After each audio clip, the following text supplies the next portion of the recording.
yaitu steril, membela citra buruk. Gambar yang buruk itu adalah salinan bergerak.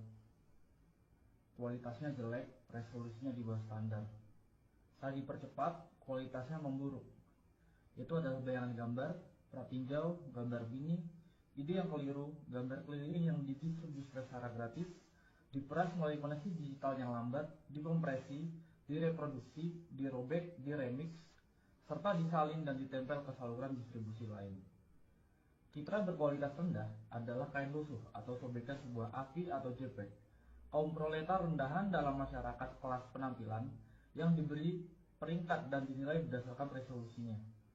Citra berkualitas rendah telah diunggah, diunduh, dibagikan, diformat ulang, dan diedit ulang. Ini mengubah kualitas jadi aksesibilitas, nilai pameran jadi nilai kultus, film jadi klip, kontemplasi menjadi gangguan. Citra tersebut dibebaskan dari berangkas bioskop dan arsip dan didorong ke dalam ketidakpastian digital dengan mengorbankan substansinya sendiri. Citra berkualitas rendah cenderung ke arah abstraksi. Ia adalah ide visual dalam proses pembentukannya. Citra buruk tersebut merupakan generasi kelima yang ilegal, gambar asli yang terdistorsi. Silsilahnya meragukan, nama filenya sengaja salah ijaz. Seringkali gambar ini melanggar warisan budaya, budaya nasional, atau bahkan hak cipta. Gambar ini diwariskan sebagai umpan, jebakan, indeks, atau sebagai pengingat akan bentuk visualnya di masa lalu. Gambar ini mengejek janji-janji teknologi digital. Tidak hanya seringkali terdegradasi hingga hanya menjadi buram yang terburu-buru. Bahkan orang pun ragu apakah gambar ini masih bisa disebut gambar sama sekali. Hanya teknologi digital yang mampu menghasilkan gambar yang begitu buruk seperti ini. Gambar yang buruk adalah hal yang lazim di zaman sekarang. Gambar-gambar yang terbuang dari layar, puing-puing produksi audiovisual, sampah yang terdampar di pantai ekonomi digital. Mereka menjadi saksi atas dislokasi, transfer, dan perbedaan gambar yang penuh kekerasan. Percepatan dan peredarannya dalam siklus ganas kapitalisme audiovisual. Gambar-gambar yang buruk diseret ke seluruh dunia sebagai komoditas atau perwujudannya, sebagai hadiah atau sebagai anugerah. Mereka menyebarkan kesenangan atau ancaman kematian, teori konspirasi atau bajakan, perlawanan atau kebodohan. Gambar-gambar yang buruk menunjukkan hal yang langka, yang jelas, dan yang tak terbayangkan, yaitu jika kita masih mampu menguraikannya. 1. Resolusi rendah. Dalam salah satu film Woody Allen, karakter utamanya tampak buram. Ini bukan masalah teknis, melainkan semacam penyakit yang menyimpannya. Citranya selalu kabur. Karena karakter Allen adalah seorang aktor, ini menjadi masalah besar. Ia tidak dapat menemukan pekerjaan. Kurangnya kejelasan citranya berubah menjadi masalah misteri. Kejernihan diidentifikasi sebagai posisi kelas, posisi yang nyaman dan istimewa. Sementara keburaman menunjukkan nilai seseorang sebagai sebuah citra. Namun, hierarki gambar kontemporer tidak hanya didasarkan pada ketajaman, tetapi juga dan terutama pada resolusi. Lihat saja toko elektronik manapun dan sistem ini, yang dijelaskan oleh Harun Faroki dalam sebuah wawancaranya yang penting tahun 2007 menjadi sangat jelas. Dalam masyarakat gambar, peran sebagai toko unggulan. Di toko unggulan, sinema mengambil produk-produk kelas atas dipasarkan dalam lingkungan yang mewah. Turunan yang lebih terjangkau dari gambar yang sama beredar sebagai DVD, di televisi siaran atau daring, sebagai bentuk yang berkualitas buruk. Jelas, gambar beresolusi tinggi terlihat lebih cemerlang dan mengesankan, lebih mimikri dan magis, lebih menakutkan dan menggoda daripada gambar yang buruk. Bisa dibilang, gambar beresolusi tinggi lebih kaya. Kini, bahkan format konsumen pun semakin beradaptasi dengan selera para pecinta film dan penikmat estetika yang bersikeras menggunakan film 35 mm sebagai jaminan visualitas yang murni. Penekanan pada film analog sebagai satu-satunya media yang penting secara visual bergema di seluruh wacana tentang sinema, hampir tanpa mempedulikan nuansa ideologisnya. Tidak pernah menjadi masalah bahwa ekonomi produksi film kelas atas ini dan masih berakar kuat dalam sistem budaya nasional, produksi studio kapitalis, kultus kejeniusan yang sebagian besar laki-laki dan versi asli dan karenanya seringkali konservatif dalam struktur dasarnya. Resolusi diagungkan seolah-olah ketiadaannya sama dengan pengibirian sang pengarang. Pemujaan terhadap ukuran film mendominasi bahkan produksi film independen. Citra yang kaya tersebut menciptakan hierarki tersendiri, dengan teknologi baru yang menawarkan semakin banyak kemungkinan untuk secara kreatif merusak citra tersebut. 2. Pembangkitan sebagai gambaran yang buruk. Namun, bersikeras pada penggunaan gambar yang kaya juga memiliki konsekuensi yang lebih serius. Seorang pembicara dalam konferensi esai film baru-baru ini menolak untuk menampilkan cuplikan dari karya Humphrey Jennings karena tidak tersedia proyektor film yang memadai. Meskipun pembicara memiliki pemutar DVD dan proyektor video standar, para hadirin dibiarkan membayangkan seperti apa tampilan gambar-gambar tersebut. Dalam kasus ini, ketidakjelasan gambar tersebut disebabkan oleh kurang lebih bersifat sukarela dan berdasarkan premis estetika. Tetapi hal ini menjadi padanan yang jauh lebih umum berdasarkan konsekuensi kebijakan neoliberal. 20 atau bahkan 30 tahun yang lalu, restrukturasi neoliberal, produksi media mulai perlahan-lahan mengaburkan citra non-komersial, hingga pada titik di mana sinema eksperimental dan esai hampir tidak terlihat. Karena jadi sangat mahal, biaya untuk terus memutar karya-karya ini di bioskop sangat mahal, sehingga dianggap terlalu marginal untuk ditayangkan di televisi. Dengan demikian, karya-karya tersebut perlahan menghilang bukan hanya dari bioskop, tetapi juga dari ruang publik.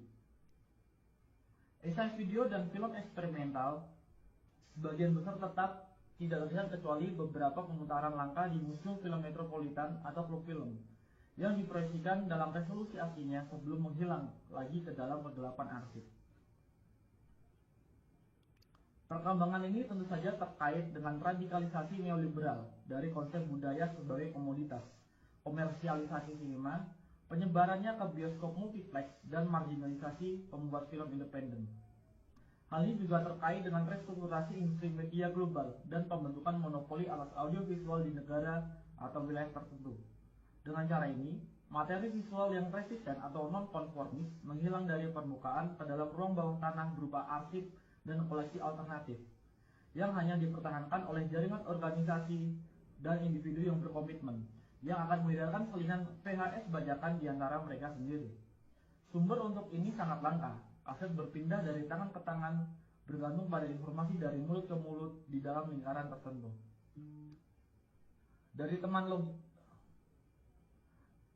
teman dan kolega. Dengan adanya kemungkinan untuk melakukan streaming video online, kondisi ini mulai berubah secara dramatis.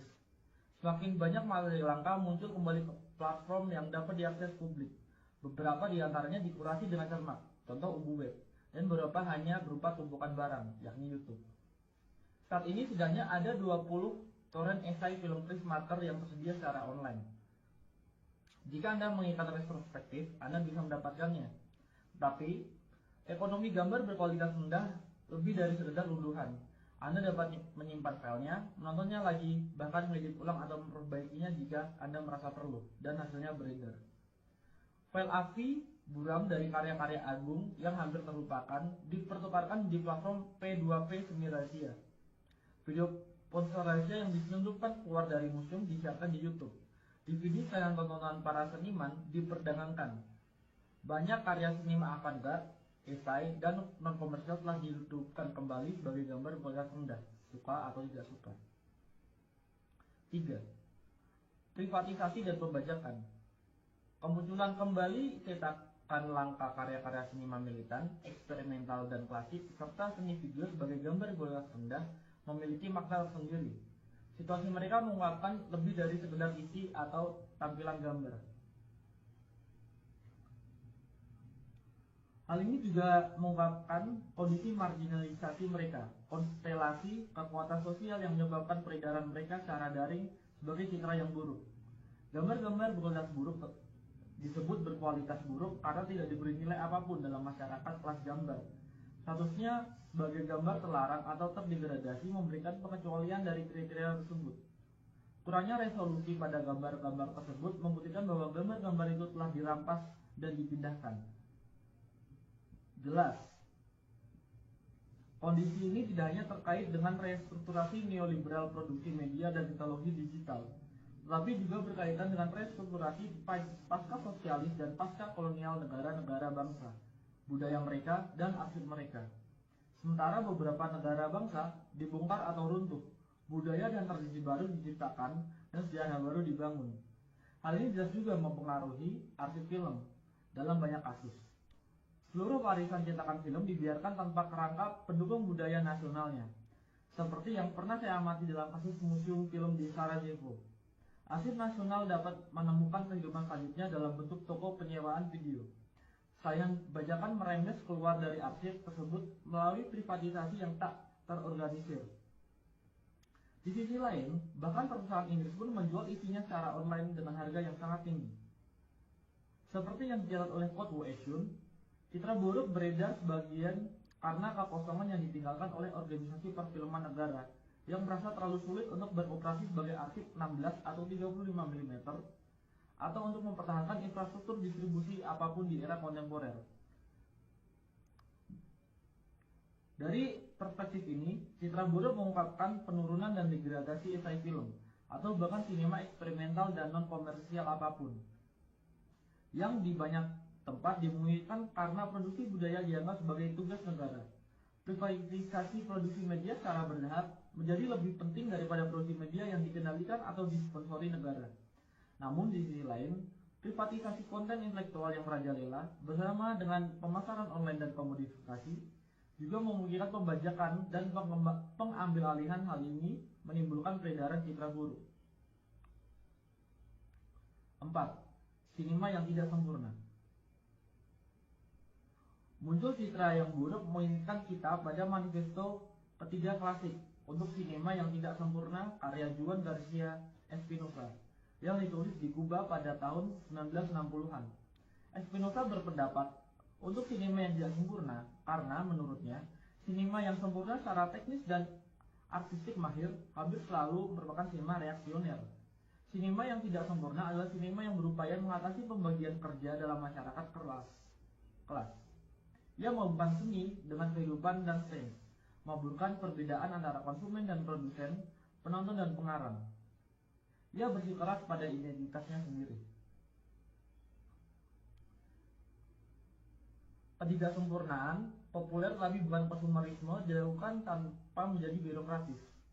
Dalam manifestonya, Espinosa juga merefleksikan janji-janji media baru. Ia dengan jelas memprediksi bahwa perkembangan teknologi video akan membahayakan posisi elitis para pembuat film tradisional dan memungkinkan semacam produksi film massal, seni rakyat. Seperti ekonomi gambar yang buruk, sinema yang tidak sempurna mengurangi perbedaan antara penulis dan penonton serta menggabungkan kehidupan dan seni. Yang terpenting, visualitasnya sangat terkompromikan, buram, amatir, dan penuh artefak. Dalam beberapa hal, ekonomi citra yang buruk, hal ini sesuai dengan deskripsi sinema yang tidak sempurna. Sementara deskripsi sinema yang sempurna lebih mewakili konsep sinema sebagai tokoh unggulan. Namun, sinema yang tidak sempurna, yang nyata dan kontemporer, jauh lebih ambivalen dan afektif daripada antisipasi Espinosa.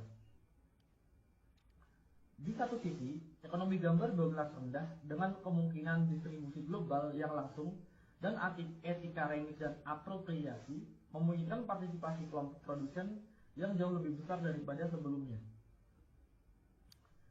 Namun, ini tidak berarti bahwa peluang-peluang ini hanya digunakan untuk tujuan progresif. Ujar kebencian, spam, dan sampah lainnya juga menyebar melalui koneksi digital. Komunikasi digital juga telah menjadi salah satu pasar yang paling diperebutkan. Sebuah zona yang telah lama mengalami akumulasi modern baru yang berkelanjutan dan upaya privatisasi besar-besaran, dan sampai batas tertentu berhasil. Jaringan tempat beredarnya gambar-gambar buruk tersebut jadi platform bagi kepentingan bersama yang baru dan rapuh, sekaligus medan pertempuran bagi agenda komersil dan nasional. Jaringan tersebut memuat materi eksperimental dan artistik, tetapi juga sejumlah besar pornografi dan paranoia. Meskipun wilayah citra berkualitas rendah memungkinkan akses ke citra yang terpinggirkan, wilayah ini juga dipenuhi oleh teknik komodifikasi paling canggih. meskipun memungkinkan partisipasi aktif pengguna dalam pembuatan dan distribusi konten. Platform ini juga melibatkan mereka dalam produksi. Pengguna menjadi editor, kritikus, penerjemah, dan penulis bersama dari gambar-gambar berkualitas rendah. Dengan demikian, gambar yang buruk adalah gambar yang populer, gambar yang dibuat dan dilihat oleh banyak orang. Mereka mengekspresikan semua kontradiksi dari kerumunan kontemporer, oportunisme, narsisme, keinginan akan otonomi dan kreasi, ketidakmampuan untuk fokus atau mengambil keputusan, kesiapan konstan untuk melanggar dan sekaligus tunduk. Secara keseluruhan, citra-citra buruk tersebut menyajikan gambaran sekilas tentang kondisi afektif kerumunan, neurosis, paranoia, dan ketakutan, serta keinginan akan intensitas kesenangan dan pengalihan perhatian. Kondisi citra-citra tersebut ini bukan hanya tentang transfer dan pemformatan ulang yang tak terhitung jumlahnya, tapi juga tentang banyaknya orang yang cukup peduli untuk mengkonversinya berulang kali, menambahkan subtitle, mengedit ulang, dan mengunggahnya. Dalam konteks ini, mungkin kita perlu mendefinisikan ulang nilai sebuah gambar, atau lebih tepatnya menciptakan perspektif baru untuknya. Terlepas dari resolusi dan nilai tukar, kita dapat membayangkan bentuk nilai lain yang didefinisikan oleh kecepatan, intensitas, dan penyebaran. Gambar yang buruk adalah buruk karena sangat terkompresi dan menyebar dengan cepat. Gambar tersebut kehilangan materi dan memperoleh kecepatan. Tetapi, gambar tersebut juga mengekspresikan kondisi dematerialisasi yang tidak hanya dimiliki oleh warisan seni konseptual, tetapi terutama oleh mode produksi semiotik kapital, seperti yang dijelaskan oleh Felix Guattari, mendukung penciptaan dan penyebaran paket data yang ringkas dan fleksibel yang sangat diintegrasikan ke dalam kombinasi dan rangkaian yang semakin baru. Penyederhanaan konten visual ini, konsep yang sedang terbentuk dari gambar, menempatkan dalam suatu perubahan informasi umum dalam ekonomi pengetahuan yang berbagai gambar dan keterangannya keluar dari konteks ke dalam pusaran deteritorialisasi kapitalis permanen. Sejarah seni konseptual menggambarkan hal ini. Dematerialisasi objek seni pertama-tama sebagai gerakan perlawanan terhadap nilai fetishisme visibilitas. Namun kemudian, objek seni yang telah didematerialisasi ternyata sangat cocok dengan semiotisasi kapital. Dan dengan demikian, dengan arti tertentu, terjadi secara konseptual citra buruk. Dalam kapitalisme, citra buruk juga mengalami ketegangan serupa. Di satu sisi, ia beroperasi melawan nilai fetishisme resolusi tinggi. Di sisi lain, justru nilai mengapa ia akhirnya terintegrasi sempurna ke dalam kapitalisme informasi yang berkembang pesat, pada rentang perhatian yang terkompresi, pada kesan daripada impresi, pada intensitas daripada kontemplasi, pada pratinjau daripada pemutaran. 5. Kawan, bagaimana ikatan visual Anda hari ini? Namun, secara bersamaan, terjadi pembalikan paradoks. Peredaran gambar-gambar berkualitas rendah menciptakan sebuah sirkuit yang memenuhi ambisi awal sinema militan dan beberapa esai dan eksperimental untuk menciptakan ekonomi gambar alternatif. Sebuah sinema yang tidak sempurna yang ada di dalam maupun di luar dan di bawah arus media komersial. Di era berbagi file, bahkan konten yang terpinggirkan pun beredar kembali dan menghubungkan kembali audiens yang tersebar di seluruh dunia.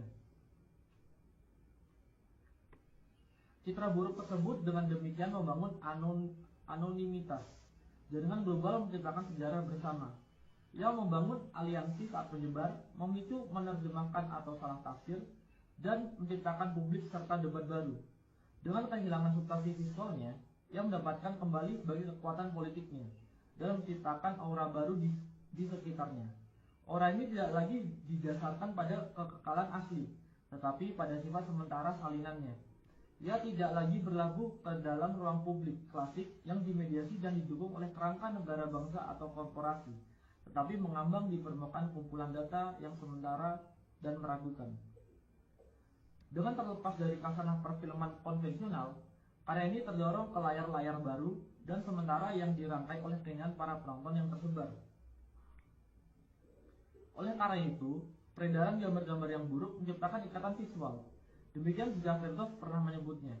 Ikatan visual ini menurut Chertoff dimaksudkan untuk menghubungkan para pekerja di seluruh dunia satu sama lain.